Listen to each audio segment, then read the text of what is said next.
माणसाची वैयक्तिक प्रगतीपेक्षा गावची प्रगती ही आज खूप महत्वाची. आणि आता हे फडणवीसचं कसं झालंय, सगळे भ्रष्टाचारी संघ घेतले आणि मग त्यांची सत्ता आली. आता त्यांचा काय विकास सांगायचा तुम्हाला? कांद्याला बाजारभाव भेटत नाहीयेत. एक गावाची इच्छा आहे, त्यांना एक काम करायची संधी देऊया. आमच्याकडं उन्हाळ्यात पिण्यासाठी पाणी राहत नव्हतं.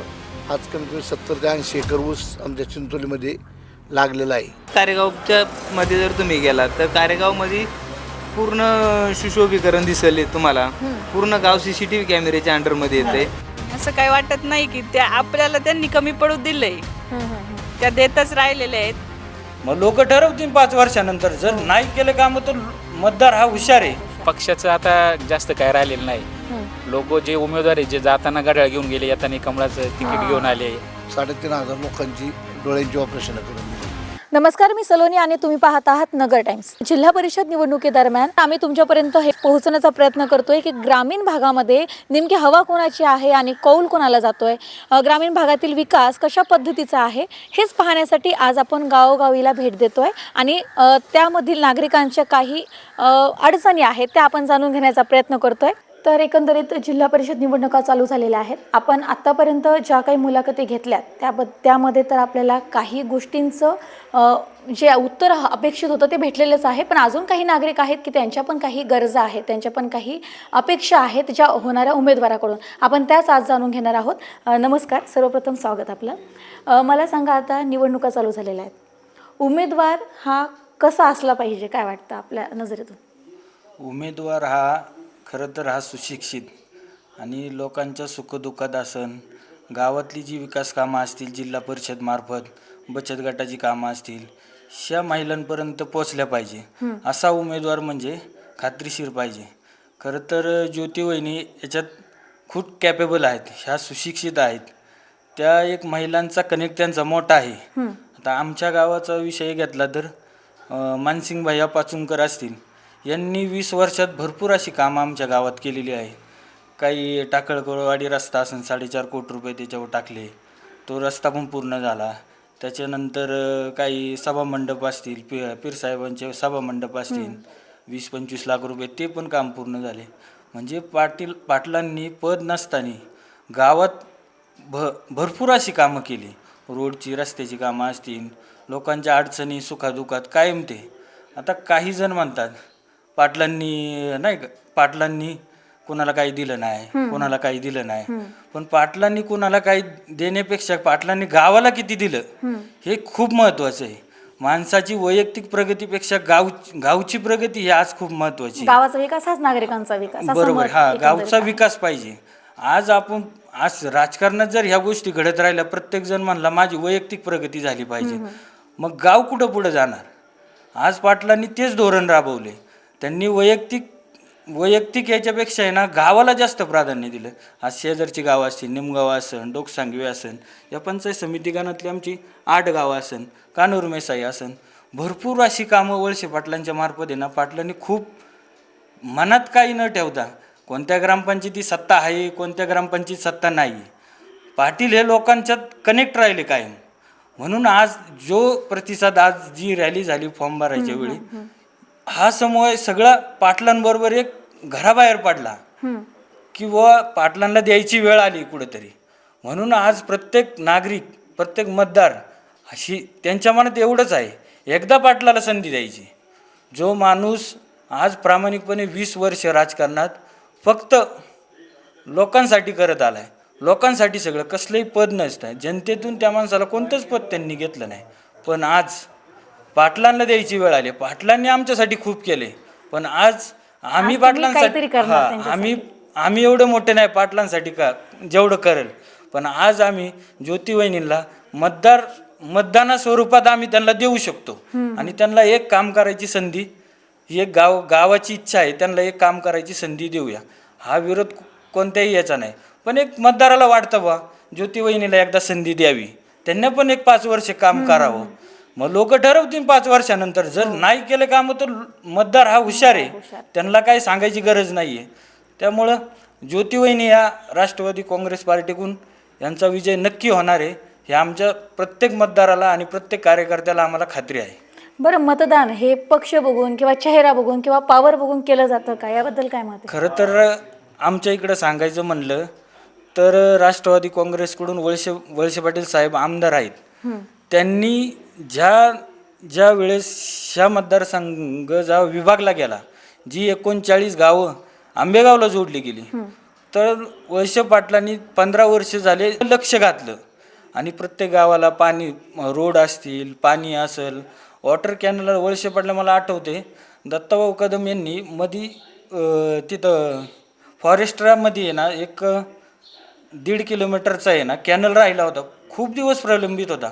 गाव आमचं एकदम दुष्काळी होतं, गावाच्या डोक्यावर हंडा होता, पण सरपंचांनी त्याचा वळसे पाटलांक आणि मानसिंगबाई यांनी तो पाठपुरावा कायम केला. ते फॉरेस्टराकडून परवानगी आणली आणि ते गावाला म्हणजे इतक्या वर्षाचं स्वप्न गावाचं पूर्ण झालं आणि गावाच्या डोक्यावरचा एक महिलांचा हंडा कमी झाला. आजही त्या सोनारमाळ्याच्या तलावात पाणी 3 महिन्याला 4 महिन्याला सुटतंय. तिथून काही शेतकरी बांधव असतील त्यांनी तिथे लिफ्ट करून आज पठारबाग हा बराच काही हिरवा झाला आहे. म्हणजे सांगायचं एवढंच आहे ना, सोने सांगवी हा शेतकरी वर्ग जास्त आहे इथं. त्यामुळं वळसे पाटलांनी शेतीची निगडीत खूप काही अशी कामं केलेली आहेत. वळसे पाटलांनी, मानसिंगबाई यांनी अनेक वेळा, आम्ही कधीही जाऊ द्या मानसिंग पाटलाकडं की बुवा गावासाठी सरपंच आमचे दत्ताभाऊ कदम असे हे कधी पण जात्या बुवा, त्यांच्याकडे आज पद नाही आहे, पण त्यांनी या 5 वर्षात, या 4 वर्षात भरपूर काही अशी पाटलांमार्फत कामं करून, असा नेता जर गावात कोणती सत्ता नसताना हे पाहत नाहीये, तो गावासाठी लोकांसाठी देतोय, पण अशा माणसाला आपण का मतदान नाही करायचं? राजकारण हे विकासाच्या मुद्द्यावर चाललं पाहिजे. अनेक दुसरे गावचे काय मुद्दे असतील, काय कोणाची हे असतील, ते आपण प्रत्येकाने बाजूला उमेदवाराकडून अपेक्षा काय आहेत सध्या तरी? काय असतील अपेक्षा? आमच्या ज्योती वहिनींकडून अपेक्षा एवढंच आहे, जे गाव आमचं सुजलम सुफलम तर केलेलं आहे, पण ते अजून वर जावं. आत्ताच मागं ज्योती वहिनी यांनी वळसे पाटलांकडं पाठपुरावा करून शाळेसाठी डिजिटल शाळा करण्यासाठी आज 40 लाख रुपये मंजूर केले आणि ते काम पण चालू झाले. ज्योती वहिनींचं एकंदरीत त्यांच्या ताब्यात जे काही तुमच्या गरजा, ज्या काही गोष्टी जातात त्या पूर्ण होतातच. एकही आम्हाला आठवतंय पाटलांपर्यंत कोणती गोष्ट आम्ही नेली आणि ती पूर्ण नाही झाली असं कधीच होत नाही. मध्यंतरी टाकळकरवाडीला मंदिराच्या सभामंडपाचा विषय असेल, पाटलांपुढे आम्ही मानसिंगबाईंपुढे आम्ही तो प्रस्ताव मांडला. मानसिंगबाई म्हणले मी वळसे साहेबांसोबत बोलतो, लगेच त्याला अनुमती मिळून तो निधी त्याच्यावर वर्ग करण्यात आला. म्हणजे ही एक पाटलांची काम करण्याची पद्धती. पाटील हे काम करणार आहेत, मग पाटलांनी गावासाठी केलंय हीच खूप मोठी गोष्ट झाली. कधी पण गाव पुढे गेलं पाहिजे ही प्रत्येक मतदारांनी आणि प्रत्येक कार्यकर्त्यांनी ही भावना ठेवली पाहिजे. एक चांगला माणूस राजकारणात पुढे आला पाहिजे. आणि आता हे फडणवीसचं कसं झालंय, सगळे भ्रष्टाचारी संघ घेतले आणि मग त्यांची सत्ता आली. आता त्यांचा काय विकास सांगायचा तुम्हाला? सांगा थोडक्यात तुम्हाला काय अपेक्षा होत्या आणि त्या झाल्या? आता आमच्या अपेक्षा सगळ्या पूर्ण झालेल्या आहे, रस्ते विस्ते झालेले आहेत. एकंदरीत निवडणुकीचं वारं सगळीकडेच पसरलेलं आहे, गावात चर्चा पण असते. आता तुम्ही गावकरी आहात, तर गावामध्ये जास्त करून कोणत्या पक्षाची चर्चा जास्त रंगतीये? गावात आमच्या दोन्ही पक्षाची चर्चा चालू आहे. बरं, एकंदरीत पक्ष बघून मत द्यावं की विकास बघून मत द्यावं? या विकास बघून मत दिलं गेलं पाहिजे, विकास बघूनच मतदान केलं पाहिजे सर्वसामान्य माणसांनी. पण आता काय झालंय, सगळं भ्रष्टाचार झालेला आहे. नुसतं पैशावर मतदान विकत घेतलं जाते, त्याच्यामुळं काय होईल याचा भरोसाच नाही ना. आपण आता वाघळे गावातील नागरिकांमध्ये आहोत. नागरिकांचं तरी काय म्हणणं आहे आणि वारं कुणाचं हेच आपण पाहणार आहोत. सध्या गावामध्ये चर्चा कुणाची, कौल कोणाला जाईल, काय वाटतं? गावामध्ये बऱ्याच ठिकाणी आम्ही फिरलो आणि लोकांचं जे स्थानिक जे शेतकरी वर्ग आहे, शेतकरी वर्गातून आज असंतोष अशा प्रकारे कांदा पिकाचं गावाचं जास्तीत जास्त उत्पादन कांदा पिकामधून होतं आहे. आणि कांदा पिकाला आज जर भाव बघितला तर जे आता सरकार आहे, केंद्रात सरकार आहे, कुठल्याही प्रकारची निर्यात होत नाही आहे, कांद्याला बाजारभाव भेटत नाही आहे. त्यामुळे शेतकरी हा तळागाळातला मानला जाणारा वर्ग आहे आणि त्या शेतकऱ्याला जर तोच जो त्याचा सोर्स आहे त्याच्यातून त्याला जर इन्कम सोर्स भेटत नसेल तर शेतकरी त्या दृष्टिकोनातून आत्ताचे जे केंद्र सरकार आहे त्याच्यावरती प्रचंड नाराज आहे. आणि आता घातलेल्या जिल्हा परिषद पंचायत समिती याच्यामध्ये जो पंचायत समितीचे उमेदवार आहेत आणि जिल्हा परिषदेचे उमेदवार आहेत यांच्यामध्ये आता जी चुरस चालू आहे त्यामध्ये आम्हाच्या दृष्टिकोनातून असं दिसतंय की राष्ट्रवादी काँग्रेस पार्टीचे जे उमेदवार आहेत त्यांचं पारडं आज बऱ्याप्रमाणे जड वाटते. मला एक प्रश्न विचारायचा आहे की बीजेपी का नाही गावामध्ये? बीजेपी का नाही याचं कारण असं आहे की जो शेतकरी, मी आता तुम्हाला सांगितलं, शेतकऱ्याला भाव मिळत नाहीये आणि आमच्या भागातला जो वर्ग आहे हा शेतीवरती अवलंबून आहे. आम्हाला कुठल्याही प्रकारच्या औद्योगिक वसाहतीचा आम्हाला फायदा होत नाहीये. त्याच्यामुळं आमचा जो उदरनिर्वाह होतो हा शेतीच्या माध्यमातून होतो आणि त्याचा भाव जर आम्हाला हमी भाव भेटत नाहीये त्याच्यामुळं शेतकरी वर्ग बीजेपीवरती नाराज आता आहे. दोन्ही बाजू बघितल्या तर दोन्ही बाजू स्ट्रॉंग आहेत. तर काय वाटतं आता कोणाच्या बाजूनी जनता जाईल? किंवा मग चेहरे बघून नाही तर मग पक्ष बघून, किंवा पक्ष बघून नाही तर मग विकास बघून? काय वाटतं काय बघून नागरिकांनी कौल द्यायला पाहिजे आपला आणि मत दिलं पाहिजे? आता लोकांनी अशा पद्धतीने कौल दिला पाहिजे की बुवा शेतकऱ्यांसाठी जो करू शकतो, ज्यांची शेतकऱ्यांचे प्रति भावना आहे की पाहायला गेलं तर शरदचंद्र पवार साहेबांची ज्यावेळेस त्यांनी 72 कोटीची कर्जमाफी केली, म्हणजे हे शेतकऱ्यांसाठी केलं. तर BJP सरकारने त्या पद्धतीने कुठलाही निर्णय ठोस असा शेतकऱ्यांसाठी घेतलेला नाही आहे. त्याच्यामुळं हा वर्ग राष्ट्रवादी काँग्रेसच्या बाजूने जास्त प्रमाणात जाऊ शकतो. शहरी भागांना कसं आहे की सगळे भाजीपाला हे सगळं स्वस्त पाहिजे आणि त्या पद्धतीने त्यांनी BJPला तिकडे कौल दिलेला आहे. परंतु ग्रामीण भागामध्ये कुठल्याही प्रकारे तसं होणार नाही. त्यामुळं तिथं हा राष्ट्रवादी काँग्रेसचाच अजेंडा चालणार. आणि आता नवीन जे उमेदवार आहेत हे दोन्ही नवीन चेहरे आहेत.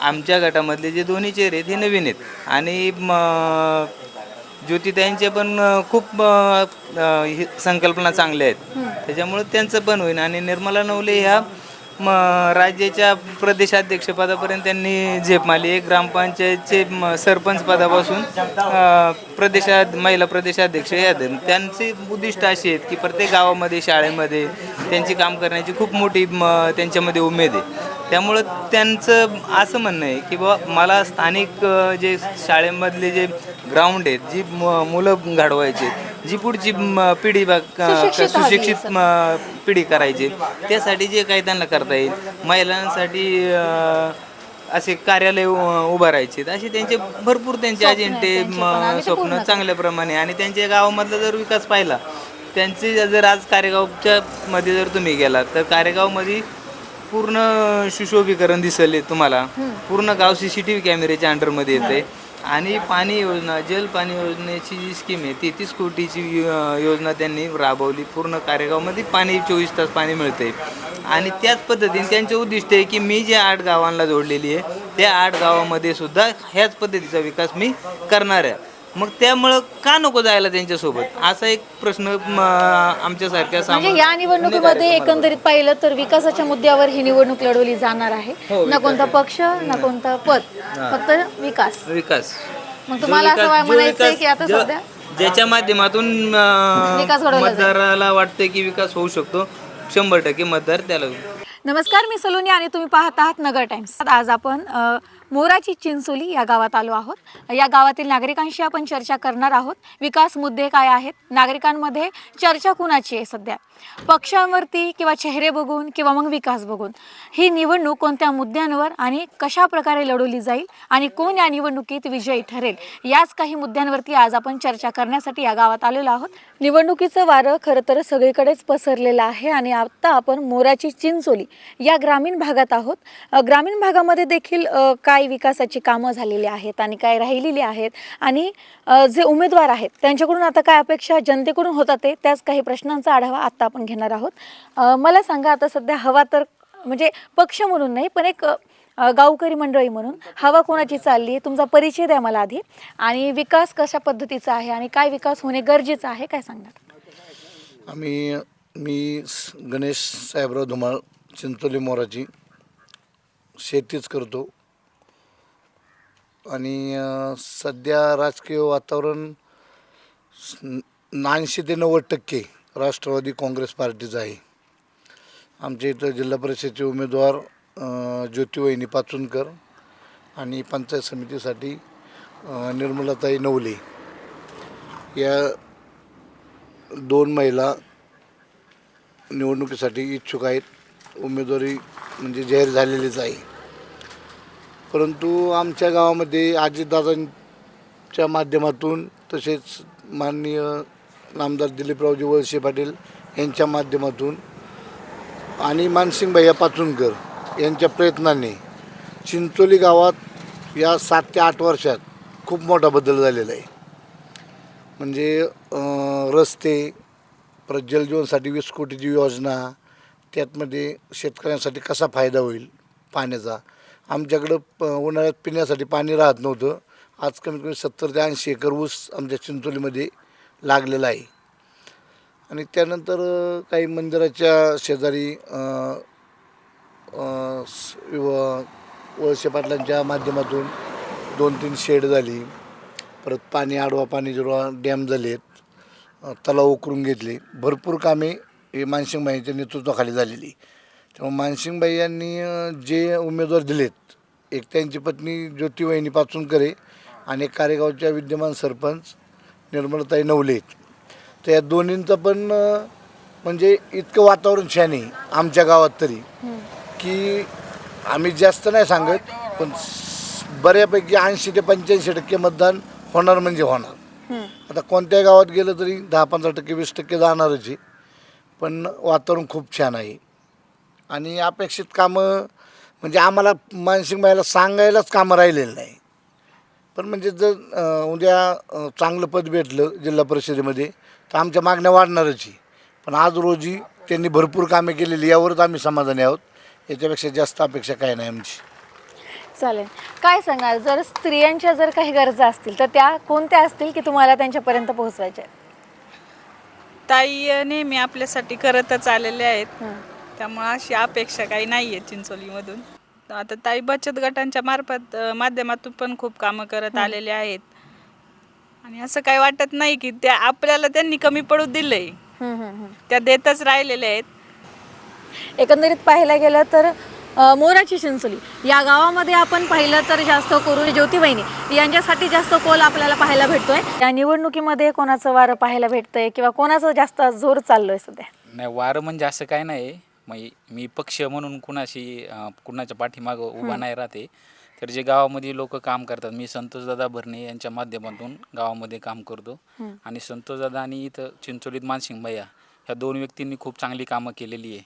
सोसायटीची कामं असेल किंवा वैयक्तिक लोकांची हॉस्पिटलची कामं असेल, आरोग्याची कामं असेल, तर संतोषदादा कधी पण मदतीला धावून येतात. आणि एकंदरीत त्यांच्याबरोबर विकासाच्या मुद्द्यावरती ही निवडणूक लढवली पाहिजे याबद्दल काय? हो, विकासाच्याच मुद्द्यावरती जे लोक आपल्याला मदत करतात, जे लोक आपल्याला वैयक्तिक कामं घेतली तर त्याच्यातून आपले प्रश्न सोडवतात, त्यांच्या मागं लोक ठामपणे आज मानसिंग पाटील असतील, ज्योतिताई असतील किंवा निर्मलाताई असतील यांच्या मागं बरं, काही ठिकाणी 90% आपण लोक आहेत. पाहतो की एकंदरीत पावर बघून किंवा मग पक्ष बघून असं जनतेकडून नाही, वैयक्तिक पद भेटलं माणूस पाहिजे, तर बघूनच तुमचं काय नाही. म्हणणं आहे? पक्षाचं आता जास्त काय राहिलेलं नाही. लोक जे उमेदवार आहे, जे जाताना घड्याळ घेऊन गेले, येताना कमळाचं तिकीट घेऊन आले, असं जे काय झालेलं त्यापेक्षा माणूस पाहून जास्त मतदान होईल यावेळी. कोरोनाचं जे संकट आलं म्हणजे आपल्या देशावरती, त्या टायमाला आम्ही म्हणजे स्वतः असेल किंवा गावातली बरेच व्यक्ती असेल तर मानसिंगबाईंनी कोरोनाच्या काळामध्ये जे केलेली मदत लोकांना, परत मध्ये डोळ्यांची ऑपरेशनं केली, 3,500 लोकांची डोळ्यांची ऑपरेशनं करून दिली. म्हणजे आरोग्यासाठी सुद्धा मानसिंगबाईंचं खूप योगदान आहे आणि त्याचा फायदा नक्कीच निर्मलताई आणि ज्योतिवहिनींना 100% होणार.